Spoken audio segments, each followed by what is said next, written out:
Vous asseyez comme d'habitude.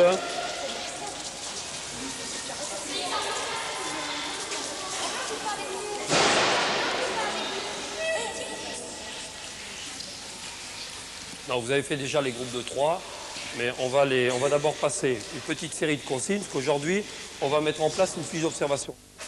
Alors, c'est la 10e séance de badminton.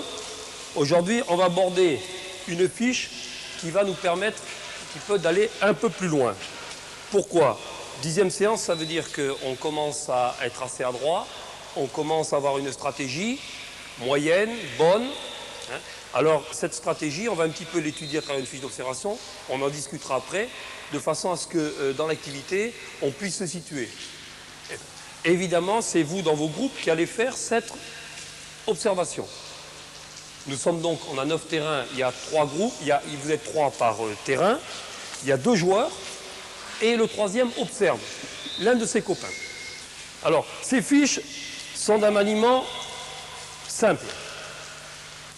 Ici, alors simplement, j'ai fait 6 catégories de joueurs. Pour l'instant, je les appelais avec des noms un petit peu bizarres. Au fur et à mesure, ensemble, en discutant, les 10 minutes de fin de séance, on précisera exactement ce que ça veut dire. Et on changera les termes. Ça, c'est une proposition que je vous fais. Alors, chaque joueur, chaque catégorie de joueurs correspond à un axe. 1, 2, 3, 4 points sur l'axe. La catégorie A, j'ai appelé ça les joueurs repousseurs. Déjà, avec votre vécu badminton, vous voyez ce que ça veut dire, repousseur. La catégorie B, c'est le joueur contre-attaquant.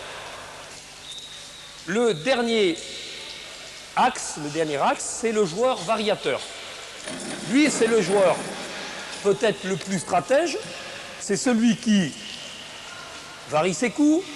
C'est celui qui joue au fond. Il est à la fois joueur repousseur. C'est celui qui vient attaquer au filet. C'est celui qui donne des trajectoires tendues et tout à coup feinte avec une trajectoire amortie. C'est le joueur qui perturbe. On peut penser que pour nous, c'est le joueur le plus complet. Alors, la structuration habituelle, Jessica, tu vas t'occuper sur le banc, tu mets les 9 groupes, pour les 9 groupes, tu prépares 2 raquettes par groupe et un volant. Thomas, spécialiste des filets, tu t'occupes, Mathieu, spécialiste des filets, tu t'occupes pas du filet central, du filet terrain A, et Frédéric, tu t'occupes du filet terrain C. Donc vous prenez le matériel dans le sac. Les terrains, j'ai rafraîchi les lignes, il n'y a pas de problème. Ceux qui veulent prendre des balises pour baliser les terrains peuvent le faire. Laure, tu viens distribuer par groupe de 3 les fiches d'observation et de tournoi.